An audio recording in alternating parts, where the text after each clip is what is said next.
आज का हमारा टॉपिक है basic of classification. Last video में हमने क्या पढ़ा था? क्लासिफिकेशन के बारे में। ओके, एनिमल के क्लासिफिकेशन के बारे में, जिसमें मैंने बताया था कि एनिमल को मेनली 5 किंगडम क्लासिफिकेशन में क्लासिफाई किया गया है। इसके पहले 2 किंगडम क्लासिफिकेशन आया, 3, 4 and then last 5 kingdom classification आया। ठीक है, 5 किंगडम क्लासिफिकेशन को किसने दिया था? R.H. विटकर ने दिया था। R.H. विटकर ने दिया था। ओके, कौन कौन है 5 किंगडम क्लासिफिकेशन? पहला है Monera, Protista, Fungi, plant and animal. Okay, इन पांचों में क्लासिफाई किया गया 5 किंगडम में। एंड इनका बेसिक क्या था क्लासिफिकेशन का?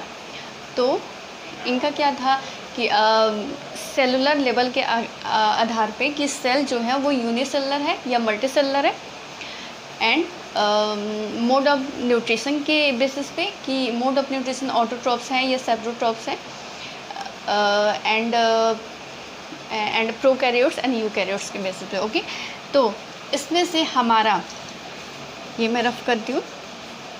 ये तो बेसिक ऑफ क्लासिफिकेशन जो मैंने टॉपिक लिखवाया है वो मेनली इसके लिए नहीं है, वो तो इसके बाद जो मैं फाइलम बताने वाली थी उस फाइलम का क्लासिफिकेशन किस बेसिक में हुआ है उस पर है। ठीक है, लेकिन उसके पहले भी लास्ट वीडियो में हमने क्या पढ़ा था उसके बारे में थोड़ा बहुत देख लेते हैं, क्योंकि बहुत ज़्यादा टाइम हो गया था उसके बारे में पढ़े हुए।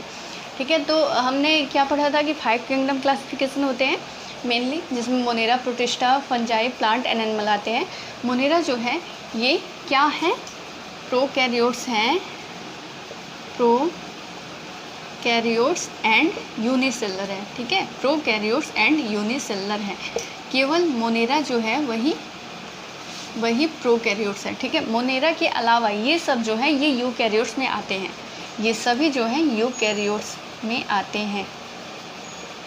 Eukaryotes, protista, Fungi, plant and animal eukaryotes में आते हैं। एंड प्रोटिस्टा जो है ये भी यूनिसेलुलर में आते हैं।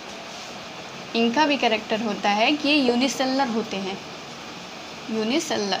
बट फंजाई जो होता है ये यूनी आर मल्टीसेलुलर भी हो सकते हैं, यूनी आर मल्टीसेलुलर। प्लांट जो होते हैं ये मल्टीसेलुलर, एंड एनिमल जो होते हैं ये भी मल्टीसेलुलर होते हैं। मल्टीसेलुलर ही होता है, कोई भी एनिमल जो है वो यूनिसेलुलर नहीं होता है। ओके, इसके अलावा मोड ऑफ न्यूट्रिशन की बात की जाए तो मेनली मोड ऑफ न्यूट्रिशन एक तो फंजाई में देखेंगे। ठीक है, फंजाई जो है वो हेट्रोट्रॉप्स है। हेट्रोट्रॉप्स मेनली 2 तरह के मोड ऑफ न्यूट्रिशन होते हैं। इसको भी मैं साफ़ करती हूँ। 2 तरह के होते हैं, कौन कौन से? Autotrophs and heterotrophs. अच्छा, मोनेरा में आते कौन है?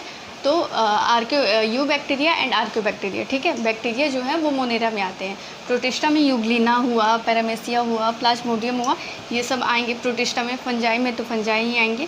Plant and animal. Okay, animal में तो सब आ जाएंगे, सभी जानवर भी आ जाएंगे, हम भी लोग आ जाएंगे।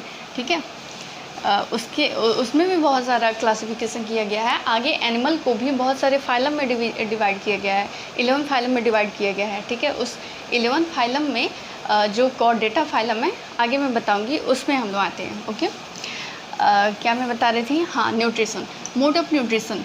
मोड ऑफ न्यूट्रिशन जो होता है वो मेनली, एक मेरा वीडियो इस पर भी है, मोड ऑफ न्यूट्रिशन पर भी है, लेकिन वो बोर्ड वाला नहीं है। मोड ऑफ न्यूट्रिशन मेनली जो है ऑटोट्रॉप्स, ऑटो यानी कि सेल्फ, ट्रॉप्स यानी कि न्यूट्रिशन, ऑटोट्रॉप्स एंड हेट्रो यानी कि डिफरेंट, यानी कि दूसरे ऑर्गेनिज्म से लेगा। ऑटोट्रॉप्स, ठीक है, जो खुद से अपना फूड बनाए उसको ऑटोट्रॉप्स कहते हैं, एंड जो फूड के लिए दूसरे पर डिपेंड रहे उसको हेट्रोट्रॉप्स कहते हैं। ठीक है, ऑटोट्रॉप्स में मेनली प्लांट होता है। प्लांट का यही कैरेक्टर होता है कि वो ऑटोट्रॉप्स होता है। ठीक है, फंजाई जो है वो भी हेट्रोट्रॉप्स होते हैं, लेकिन वो सेप्रोट्रॉप्स होते हैं। आगे हेट्रोट्रॉप्स को बहुत सारे ग्रुप में क्लासिफाई किया गया है कि सेप्रोट्रॉप्स हैं, यानी कि जो डेड बॉडी से फूड को डायरेक्टली एब्जॉर्ब करते हैं। ठीक है, बना बनाया फूड को, जैसे ग्लूकोज है, उसको डायरेक्टली एब्जॉर्ब कर लेते हैं। ठीक है। उसके अलावा और भी मोड ऑफ न्यूट्रिशन है, जैसे कि होलोजोइक है। होलोजोइक में हम लोग भी आते हैं। होलोजोइक में क्या होता है, होलोजोइक भी हेट्रोट्रॉफ्स में होते हैं। होलोजोइक भी हेट्रोट्रॉफ्स में ही होते हैं, यानी कि दूसरे से लेते हैं। हम लोग भी खुद से अपना फूड तो बनाते नहीं हैं। निकाल लेती हूँ, पता नहीं आवाज़ आता भी होगा या नहीं। एक मिनट।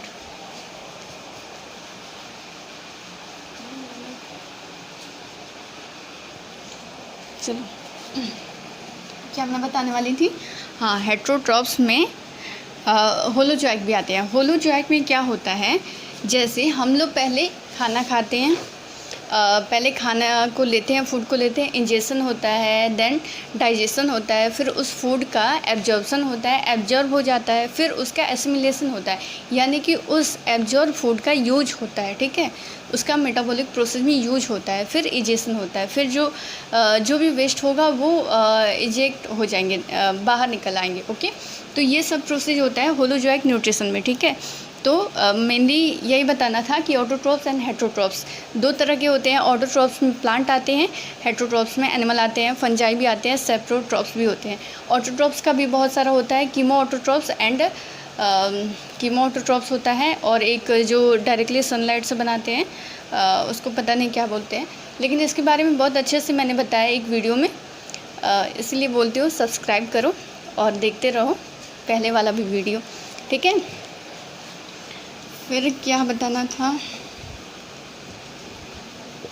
कीमो ऑटोट्रॉफ्स एंड एक और क्या होता है पता नहीं, लेकिन दो तरह के होते हैं, एक तो केमिकल से जो बनाते हैं और एक डायरेक्टली जो सनलाइट से बनाते हैं। इसमें भी पूछा जाता है कि सबसे प्रिमिटिव टाइप्स का मोड ऑफ न्यूट्रिशन क्या होता है, तो कीमो ऑटोट्रॉफ्स होते हैं। ओके, कीमो ऑटोट्रॉफ्स जो होते हैं वो सबसे ज़्यादा प्रिमिटिव टाइप के होते हैं मोड ऑफ न्यूट्रिशन में। फिर मुझे क्या बताना था, हाँ, अब हमारा जो किंगडम एनिमिलिया है, अब जो किंगडम एनिमिलिया है उसके बारे में मैं बताती हूँ। मेनली हम लोग को तो यहाँ पे किंगडम एनिमिलिया ही पढ़ना है, जिसमें इसमें 11 फाइलम इंक्लूड होते हैं, ठीक है। इनको फर्दर छोटे छोटे फाइलम में डिवाइड किया गया है, इनको मतलब और अच्छे से और डीपली पढ़ने के लिए, ठीक है। कुछ एनिमल जो है वो प्योरली एक्वेटिक ही होते हैं, कुछ टेरेस्ट्रियल होते हैं, ठीक है। तो इस तरह इनको डिवाइड किया गया है कि और आसानी से इनका स्टडी हो सके। उस बेसिस पे इनको कुछ सेलुलर लेवल भी इनमें भी आते हैं, तो ऐसे डिवाइड हो जाएगा इसका कैरेक्टर, तो और आसानी से हम याद कर सकेंगे। ओके, इसलिए इसको 11 फाइलम में डिवाइड किया गया है। अब देखिए, किंगडम एनिमिलिया को मेटाजोआ भी कहा जाता है, ठीक है। किंगडम एनिमिलिया को मेटाजोआ भी कहा जाता है। अब ये मेटाजोआ में मेनली 2 टाइप्स के होते हैं, यानी कि 2 पार्ट्स में डिवाइड किया जाता है, ये भी कह सकते हैं। फर्स्ट है हमारा पैराजोआ एंड नेक्स्ट है हमारा मेटाजोआ, ठीक है। पहली बात तो हमें जो भी फाइलम है उसका सीक्वेंस भी याद रहना चाहिए, ठीक है। सीक्वेंस भी याद रहना चाहिए, पहले क्या आएगा उसके बाद क्या आएगा, ठीक है। ऐसे याद रहेगा तो एक ये भी होता है कि फाइलम जैसे ही आगे बढ़ता रहता है उसमें और भी ज़्यादा कम्प्लेक्सिटी बढ़ता रहता है, उसका कैरेक्टर बढ़ता है। या फिर पहले जैसे था रेडियल सिमेट्री, तो रेडियल से आगे बताऊंगी कि सिमेट्री क्या होता है, तो रेडियल से बायलेटरल हो गया, या फिर मोड ऑफ न्यूट्रिशन में भी चेंजिंग हो गया, पहले ऑटोट्रॉफ्स था अब हेट्रोट्रॉफ्स है, तो ऐसे चेंजिंग भी होता रहता है। तो इस तरह से हम लोगों को बहुत ज़्यादा ज़रूरी है कि फाइलम उसको सीक्वेंस में याद करें, ठीक है। पहले मैं यहाँ पे लिख देती हूँ फाइलम का नाम। हाँ, तो फर्स्ट फाइलम है हमारा पोरीफेरा। मैं इसको एक्सप्लेन करके आप लोगों को याद करवाऊँगी। पोरीफेरा, निडेरिया, टीनोफोरा, प्लेटीहेल्मिन्थेस, जैसे जैसे आगे बढ़ा फाइलम प्लेटीहेल्म, वैसे वैसे इसका कैरेक्टर भी आगे बढ़ा, कम्प्लेक्सिटी होते गई। ठीक है, Aschelminthes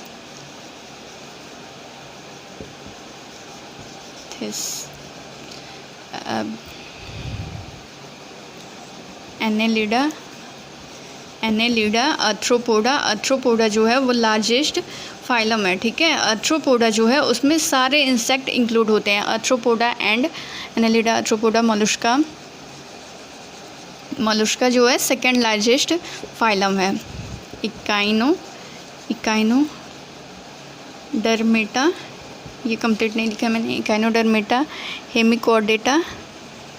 Hemichordata and next last है हमारा कॉर्डेटा। Okay, Chordata. ये रहा हमारा सीक्वेंस में पूरा 1 2 3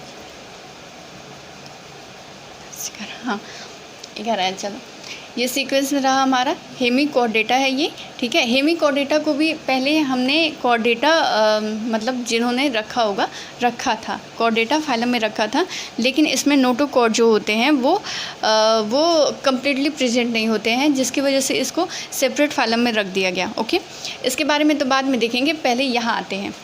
अब यहाँ आते हैं, मैंने क्या बताया था, किंगडम एनिमलिया जो है उसको मेटाजोआ भी कहा जाता है। अब ये मेटाजोआ जो है इसका 2 पार्ट होता है, पैराजोआ एंड यूमेटाजोआ। पैराजोआ जो होते हैं उनमें केवल और केवल पोरीफेरा इंक्लूड होते हैं। पोरीफेरा क्यों इंक्लूड होते हैं? क्योंकि पैराजोआ में वो ऑर्गेनिज्म इंक्लूड होते हैं जिनमें सेल्स तो होते हैं, 2 3 4 होते हैं, लेकिन टिश्यू नहीं होते हैं। ठीक है, टिश्यू लेवल तक का उसका बॉडी ऑर्गेनाइजेशन नहीं होता है, बस सेलुलर होता है, मल्टी सेलुलर भी कह सकते हैं, लेकिन टिश्यू लेवल नहीं होते हैं। ठीक है, तो parazoa organism which have no tissue नहीं होता है, मल्टी सेलुलर हो सकते हैं, मल्टी सेलुलर तक हो सकते हैं, टिश्यू नहीं होता है। तो इसमें कौन सा फाइलम इंक्लूड होते हैं? पोरीफेरा एंड यूमेटाजोआ में ऑल अदर फाइलम, जो भी फाइलम है वो सब। ठीक है, अब मैं एक एक करके आप लोग को एग्जाम्पल बताती हूँ। ये नहीं, मुझे साफ़ करना था। चलो,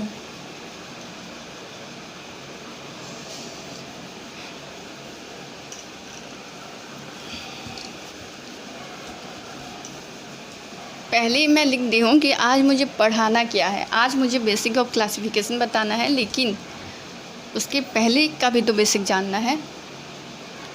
क्या बता रही थी? हाँ, पहला फाइलम पोरीफेरा यानी कि पोरीफेरा हमारा फर्स्ट फाइलम है। इसमें क्या होता है? पोर्स यानी कि पोर्स, फेरा मीन्स बियरिंग, पोर्स बियरिंग। जो भी ऑर्गेनिज्म पोर्स बियरिंग होते हैं वो पोरीफेरा में इंक्लूड होते हैं। ठीक है, इसका एग्जांपल हुआ स्पॉन्ज। ठीक है,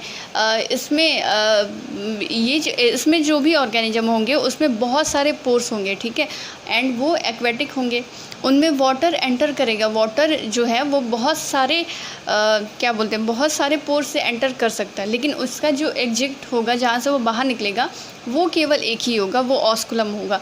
ठीक है, यही इसकी सच्चाई है। एग्जाम्पल यही है कि बहुत सारा ऑस्टिया होता है जिससे वाटर एंटर कर लेगा, लेकिन ऑस्कुलम होता है एक जिससे वाटर एग्जिट होगा, बाहर निकलेगा। एग्जाम्पल स्पॉन्ज, पोर बियरिंग ऑर्गेनिज्म, इसमें आएंगे पोरीफेरा में स्पॉन्ज, यूस्पॉन्जिया। ठीक है, अभी मैं बस याद कराने के लिए बता रही हूँ कि इसका सीक्वेंस में क्या होगा, और 1-2 एग्जाम्पल भी आप देख लें। नेक्स्ट क्या है हमारा? निडेरिया। नाम से ही याद होना चाहिए, निडेरिया यानी कि जिसमें निडोब्लास्ट प्रेजेंट होते हैं।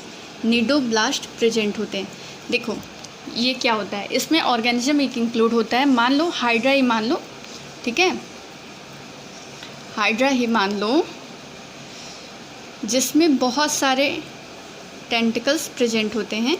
इन टेंटिकल्स पे एंड ये मैराइन होता है। निडेरिया, टिनोफोरा एंड नहीं टिनोफोरा फ्रेश वाटर होते हैं ये तो। Hydra, Ctenophora, Echinodermata and hemichordata, ये तीनों फाइलम जो है ये एक्सक्लूसिवली मैराइन होते हैं। ठीक है, कुछ भी हो जाए ये मैराइन ही होते हैं। ये नहीं, निडेरिया एक्सक्लूसिवली मैराइन में नहीं है।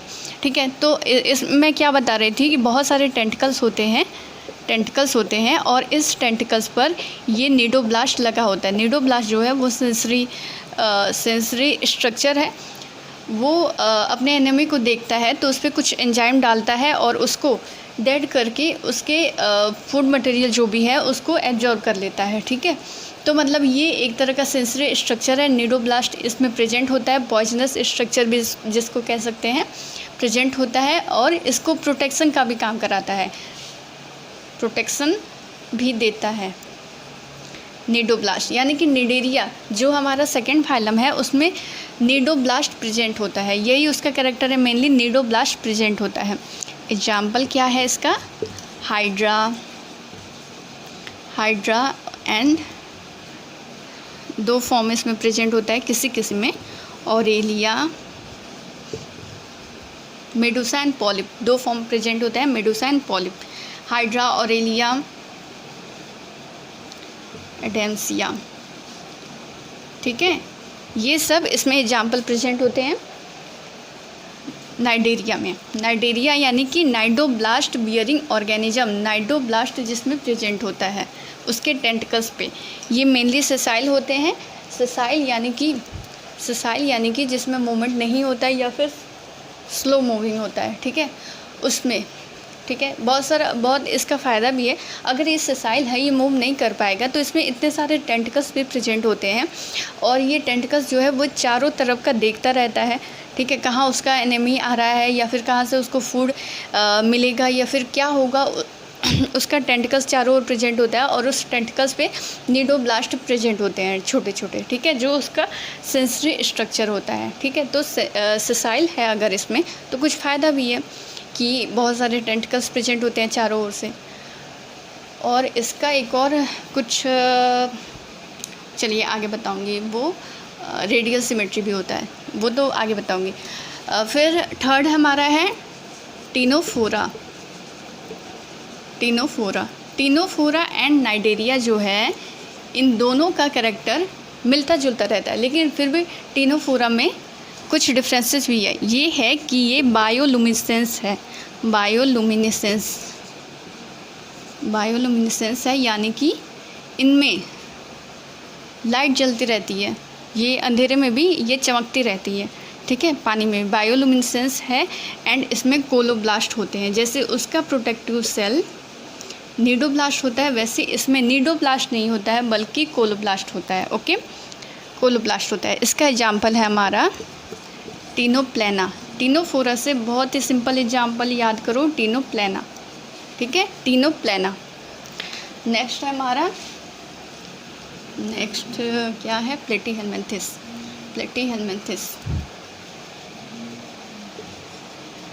फोर्थ है हमारा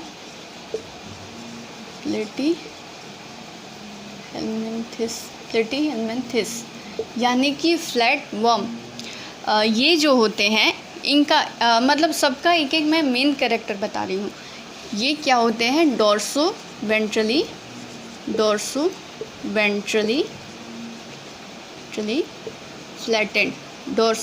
फ्लैटेंड होते हैं। ठीक है, ये चिपटे हुए ऑर्गेनिज्म होते हैं, जैसे कि ये दोनों तरफ से चिपटे हुए ऑर्गेनिज्म होते हैं, डोर्सो वेंट्रली फ्लैटेंड होते हैं। प्लेटी यानी कि फ्लैट, जो फ्लैट लाइक जो वॉर्म होते हैं वो। हेलमिन्थिस यानी कि वॉर्म। ठीक है, प्लेटीहेलमिन्थिस फ्लैट वॉर्म भी इसको कहा ही जाता है, फ्लैट वॉर्म इसको कहा भी जाता है, इसको कॉमनली फ्लैट वॉर्म कहा जाता है। इसमें एग्जाम्पल कौन आएंगे? प्लेनेरिया तो बहुत अच्छा एग्जाम्पल है आपका। किसका? प्लेनेरिया किसका अच्छा एग्जाम्पल है? रीजनरेशन का। ओके, रीजनरेशन के लिए। फिर नेक्स्ट है हमारा फैसियोला जो कि पैरासिटिक पैरासिटिक ऑर्गेनिज्म है। पैरासिटिक यानी कि जो दूसरे ऑर्गेनिज्म में, लिविंग ऑर्गेनिज्म जो दूसरे लिविंग ऑर्गेनिज्म में रहकर अपना फूड लेते हैं उनको पैरासिटिक कहा जाएगा। Fasciola hepatica. एंड नेक्स्ट है हमारा Taenia solium. Taenia solium, Taenia solium ये टेपवर्म जिसको कहा जाता है, ये क्या बोलते हैं, ये जैसे जैसे आगे बढ़ते हैं ऑर्गेनिज्म, मतलब ये टेपवर्म, इसका जो ये सेगमेंट है ये और चौड़ा होते रहता है। ठीक है, ये ह्यूमन बींग्स एंड पिग्स में पाया जाता है, पैरासिटिक होता है। इसके बहुत सारे लार्वा होते हैं। चलो ऐसे बनता है। ठीक है, तो इसका जो सेगमेंट है ये आगे बढ़ता रहता है, तो इसका सेगमेंट भी और चौड़ा होता रहता है। ठीक है, प्लेटीहेलमिन्थस में ये सब एग्जाम्पल है, planaria, Fasciola hepatica and Taenia solium, tapeworm. Next है हमारा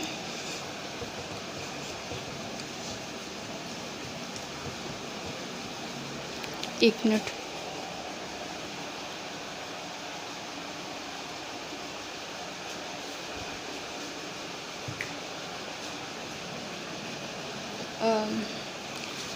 एस्केलमेंथिस, फिफ्थ है ना, एस्केलमेंथिस।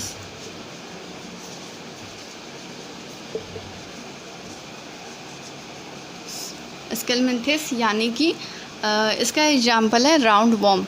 ये भी पैरासिटिक है लेकिन ये स्पेशली राउंड वॉर्म। यहाँ से इस फाइलम से एस्केलमेंथिस से मेल फीमेल डिफ्रेंसिएशन स्टार्ट हुआ। ठीक है, मेल फीमेल में डिफ्रेंसिएशन मतलब कुछ ना कुछ जिससे डिस्टिंग्विश हो सके वो स्टार्ट हुआ। ठीक है, मेल फीमेल सेपरेट होने लगे। इसके पहले वाले जो भी फाइलम थे उसमें हर्माफ्रोडाइट थे, वो हर्माफ्रोडाइट थे यानी कि मेल फीमेल दोनों सेक्स ऑर्गन सेम ऑर्गेनिज्म में पाया जाता था, उसको हर्माफ्रोडाइट कहा जाता है। हर्माफ्रोडाइट यानी कि वो ऑर्गेनिज्म जिसमें male and female both sex organ are found in this same organism, एक ही ऑर्गेनिज्म में दोनों सेक्स ऑर्गन पाए जाते हों। लेकिन एस्केलमेंथिस फाइलम जो है यहाँ से मतलब स्टार्ट हुआ कि मेल एंड फीमेल का डिस्टिंग्विशन स्टार्ट हुआ, डिफ्रेंसिएशन स्टार्ट हुआ। मेनली एग्जाम्पल है roundworm, hookworm, pinworm, ये भी सब है।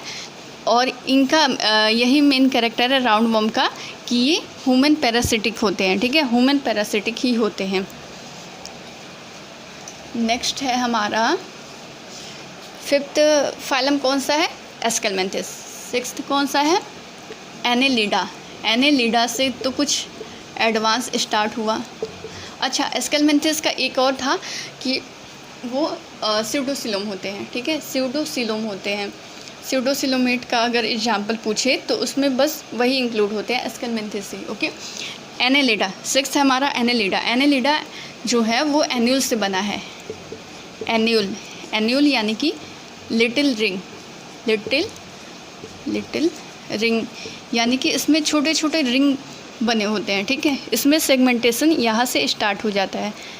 जैसे मान लो ये कोई भी ऑर्गेनिज्म है, अर्थवर्म में मान लो, तो छोटे छोटे रिंग के बने हुए हैं, ये इनका मेन कैरेक्टर होता है। सेगमेंटेशन यहाँ से स्टार्ट हो जाता है। यहाँ से तो सिलोमेट्स भी स्टार्ट हो जाते हैं और बायलेटरल सिमेट्री एंसिफलाइजेशन, ये सब तो प्लेटीहेलमिन्थिस से स्टार्ट हो जाता है। उसका और भी मैं आगे और अच्छे से इसका कैरेक्टर बताऊंगी कि उसका मेन कैरेक्टर और क्या क्या है।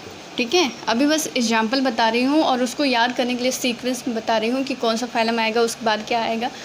ठीक है, उसमें क्या मॉडिफिकेशन हुआ था। मेनली एग्जाम्पल है इसका अर्थवर्म है हमारा, लीच है। ओके, एनेलिडा में नेरिस है, हेट्रोनेरिस। फिर हमारा सेवंथ है सबसे लार्जेस्ट फाइलम जो है, क्या है, आर्थ्रोपोडा जो है वो लार्जेस्ट फाइलम है, सबसे बड़ी फाइलम है। देखो, इस फाइलम में जितना भी इंसेक्ट होता है, जितना भी इंसेक्ट होगा, क्रस्टेशियन होगा, स्पाइडर, स्कॉर्पियन, वो सब इसमें इंक्लूड होंगे। बटरफ्लाई होगा, कॉकरोच होगा, जो भी होगा वो सब आर्थ्रोपोडा में इंक्लूड होंगे। ठीक है, लार्जेस्ट फाइलम होता है वही एग्जाम्पल इसका लिख दो। इंसेक्ट है, सारे insect, butterfly, silk moth, lac, ठीक है, क्रस्टेशियंस, प्राण हो गया, क्रस्टेशियन, ठीक है। ये एक्वेटिक भी होते हैं, पैरासिटिक भी होते हैं, नहीं मेनली तो एक्वेटिक ही होते हैं, ठीक है। एक्वेटिक होते हैं, टेरेस्ट्रियल होते हैं। फिर है हमारा next Mollusca, arthropoda, Annelida, arthropoda and Mollusca. Mollusca जो है वो बहुत ही सॉफ्ट बॉडी ऑर्गेनिज्म होता है। मोलस्का जो है वो सॉफ्ट बॉडी ऑर्गेनिज्म होता है। इनका बॉडी जो है बहुत ही सॉफ्ट होता है, ठीक है। इसमें कौन इंक्लूड होंगे? एग्जाम्पल क्या होगा इसका? स्नेल होगा, ऑक्टोपस होगा। ऑक्टोपस तो बहुत बुद्धिमान होता है। स्नेल होगा, ऑक्टोपस होगा। इसमें बहुत ही सॉफ्ट बॉडी होता है। बस इतना ही जानो। और हाँ, सर्कुलेटरी सिस्टम नहीं, सर्कुलेटरी सिस्टम तो एनेलिडा से ही स्टार्ट हो जाता है और वो भी उसमें क्लोज्ड होता है। क्लोज्ड सर्कुलेटरी सिस्टम जैसे हम लोग में होता है वैसे एनेलिडा से ही स्टार्ट हो जाता है, उसमें क्लोज रहता है केवल, बाकी इसमें भी रहता है। आर्थ्रोपोडा में सर्कुलेटरी सिस्टम रहता है, लेकिन इन सब में ओपन सर्कुलेटरी सिस्टम रहता है। नेक्स्ट है हमारा मोलस्का के बाद इकाइनोडर्मेटा। इकाइनोडर्मेटा यानी कि स्पाइनी बॉडी, ठीक है। इकाइनो यानी कि डर्मेटा मतलब स्किन, डर्म से है skin, spiny body. Spiny body जो कांटेदार बॉडी होते हैं, जिनके बॉडी के ऊपर कांटे लगा होता है, जैसे कि ये हमारा रहा स्टारफिश। क्या करूँ, यही तो मुझे नहीं आता डायग्राम बनाना। ये ऐसे कांटे के जैसे लगा होता है, ठीक है। स्टारफिश जैसे हैं, जिसको पेंटामेरस भी कहा जाता है।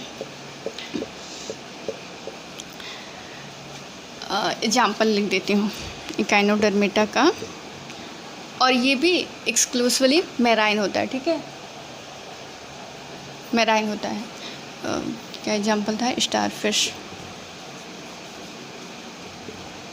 Starfish, okay. नेक्स्ट है हमारा हेमिकॉर्डेटा। नेक्स्ट है हमारा, I think it's 10th number, Hemichordata. Hemichordata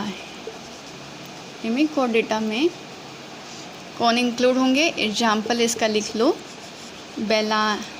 बेलानोग्लोसिस,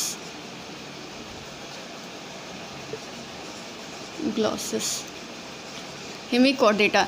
देखो इसका हेमिकॉर्डेटा नाम क्यों रखा गया? क्योंकि इसका कैरेक्टर जो है वो सब कैरेक्टर जो है वो कॉर्डेटा फाइलम से ही मिलते जुलते थे, लेकिन इसमें एक कैरेक्टर जो है कॉर्डेटा का मेनली कैरेक्टर क्या क्या होता है, तो यही नोटोकॉर्ड होता है, नर्वस सिस्टम होता है, ठीक है, और फेरेंजियल गिल स्लिट्स होता है।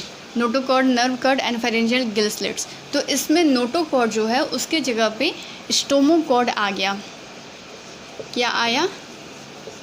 स्टोमोकॉर्ड, नोटोकॉर्ड ना होकर स्टोमोकॉर्ड आ गया, जिसकी वजह से इसको कॉर्डेटा फाइलम से हटाकर दूसरे फाइलम में रख दिया गया, हेमिकॉर्डेटा, ठीक है। इसका एग्जाम्पल है बेलानोग्लोसिस। इसका बॉडी जो है वो मेनली ऐसे प्रोबोसिस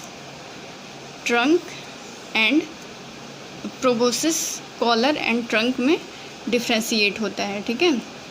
ये बस ऐसे ही मैंने रफ डायग्राम बताया है। इसका body mainly proboscis, collar and trunk में डिफ्रेंशिएट होता है, ओके। नेक्स्ट है हमारा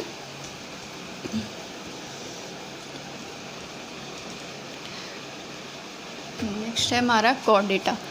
हमारा 11th फाइलम है कॉर्डेटा। कॉर्डेटा में तो हम लोग भी आएंगे, लेकिन कॉर्डेटा में हम लोग के आने से पहले भी इसको बहुत सारे डिवीज़न में डिवाइड किया गया, बहुत सारे पार्ट्स में डिवाइड किया गया है। जैसे कि इसका 3 क्लास होता है मेनली।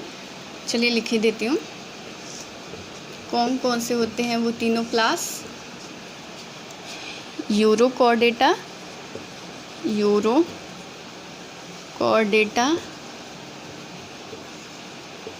सिफेलोकॉर्डेटा